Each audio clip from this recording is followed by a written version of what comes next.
اور جنگل کے گھنے حصے کی جانب وہ دوڑتا چلا گیا۔ سپاہی اور محافظ بھی حیران تھے کہ اس سے پہلے تو راجا نے اتنے گھنے جنگل میں جا کر شکار کبھی نہیں کیا۔ خیر وہ بھی راجا کے پیچھے پیچھے چلتے گئے۔ گھوڑا کافی دیر دوڑتا رہا اور انہیں جنگل کے ایک ایسے حصے میں لے گیا جس سے کوئی اور واقف نہ تھا۔ یہاں شکار کے لیے پرندے اور جانور وافر تعداد میں موجود تھے۔ طرح طرح کے جنگلی پھل بھی تھے اور میٹھے پانی کے دریا بھی بہہ رہے تھے۔ یہ دیکھ کر راجا بہت خوش ہوا اور اس نے جی بھر کر شکار کیا، جنگلی پھل کھائے، میٹھا پانی پیا اور واپس چل پڑا۔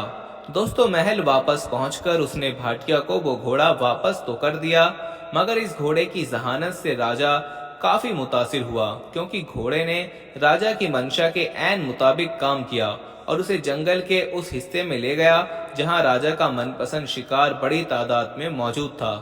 اب راجا کو بھاٹیا کی بات پر یقین ہونے لگا کہ اس کا گھوڑا واقعی بہت قیمتی ہے۔ وہ جان چکا تھا کہ کوئی تو ایسا راز ہے جس کی وجہ سے بھاٹیا نے گھوڑا بیچنے سے انکار کیا تھا۔ دوستو صبح ہوتے ہی راجا نے اپنے خاص سپاہی طلب کیے اور انہیں حکم دیا کہ وہ بھاٹیا اور اس کے گھوڑے کا راز جاننے کی کوشش کریں۔ اب راجا کے سپاہی بھاٹیا کے گھر کے باہر گھات لگا کر بیٹھ گئے اور اس پر نظر رکھی جانے لگی۔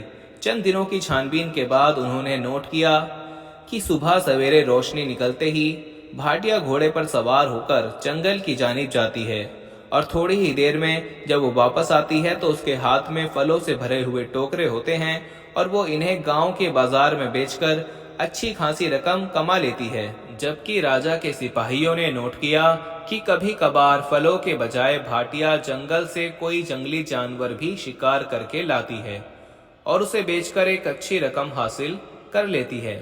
راجا کے سپاہیوں نے جو کچھ نوٹ کیا تھا وہ جا کر راجا کو بتا دیا، جس پر وہ حیران رہ گئے۔ اس نے بھاٹیا کو دربار میں طلب کیا اور اس کی وجہ دریافت کی، جس پر بھاٹیا نے بتایا کہ وہ بچپن ہی سے جانوروں سے بہت زیادہ محبت کرتی تھی اور جہاں کوئی بھوکا جانور دیکھتی تو اسے کھانا کھلاتی۔ یہ سلسلہ اس کی جوانی تک جاری رہا۔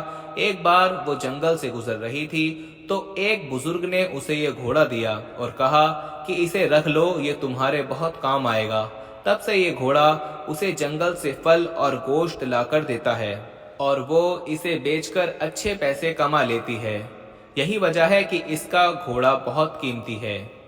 محترم دوستو، راجا اور اس کے درباری یہ سن کر دنگ رہ گئے۔ کوئی اس کی بات پر یقین کرنے کو تیار نہ تھا، مگر راجا جس نے اسی گھوڑے پر بیٹھ کر شکار کیا تھا وہ قائل ہو چکا تھا کہ واقعی بھاٹیا کا گھوڑا خاص گھوڑا ہے۔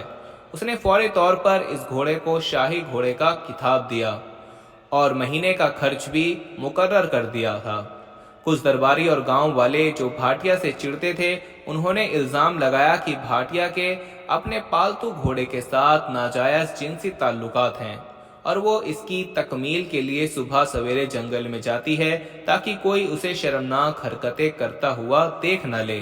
کچھ گاؤں والوں نے تو یہ بھی کہا کہ ہم نے ایسا کرتے ہوئے اپنی آنکھوں سے دیکھا ہے اس کو، لیکن ریاست کا راجا نہ مانا کیونکہ اس کے دل میں بھاٹیا اور اس کے گھوڑے کے لیے محبت پیدا ہو چکی تھی، احترام پیدا ہو چکا تھا۔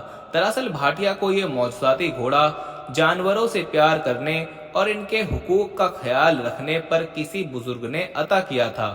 دوستو جس سے یہ سبق بھی ملتا ہے کہ انسان کو جانوروں سے اچھا سلوک کرنا چاہیے۔ دین اسلام بھی جانوروں اور پرندوں سے پیار کرنے اور ان کے حقوق کا خیال رکھنے کی تلقین کرتا ہے۔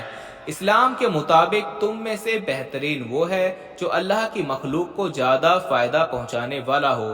مسلمان اللہ کی ہر مخلوق کا خیر خواہ ہوتا ہے، کیونکہ اسلام تو سراسر امن و سلامتی اور خیر خواہی کا مصب حق ہے اور یہ سب کو سلامتی کا پیغام دیتا ہے۔ اسلام نے تو اپنے پیروکاروں کو جانوروں سے بھی حسن سلوک کا طرز کیا ہے اور ان پر رحم کرنے کا حکم دیا ہے۔ حضرت سیدنا بن جابر رحمۃ اللہ علیہ فرماتے ہیں کہ میں ابن عمر کے ساتھ تھا، وہ چند نوجوانوں کے پاس سے گزرے جنہوں نے ایک مرغی باندھ رکھی تھی اور اس پر تیر سے نشانے بازی کر رہے تھے۔ انہوں نے ابن عمر رضی اللہ تعالی عنہ کو دیکھا تو بھاگ گئے اس وقت ابن عمر رضی اللہ تعالیٰ عنہ نے فرمایا کہ بلا شبہ اللہ کے محبوب صلی اللہ تعالیٰ علیہ وسلم نے ایسا کرنے والوں پر لعنت فرمائی ہے۔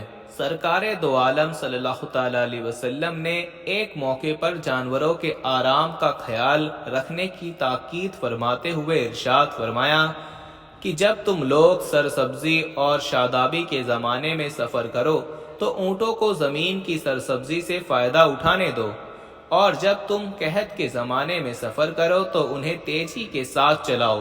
دوستو، ہم یہ امید کرتے ہیں کہ آپ کو ہماری یہ آج کی ویڈیو پسند آئی ہوگی۔ پسند آنے کی صورت میں اسے لائک کیجیے گا اور اپنے دوستوں میں شیئر بھی لازمی کیجیے گا۔ جاتے جاتے ایک بار کنفرم کر لیں کہ آپ نے ہمارا چینل سبسکرائب کر رکھا ہے، اور اگر نہیں تو ابھی ہمارا چینل سبسکرائب کریں اور بیل آئیکن کو پریس کر دیں تاکہ ہماری ہر نئی آنے والی ویڈیو آپ کو وقت پر مل سکے۔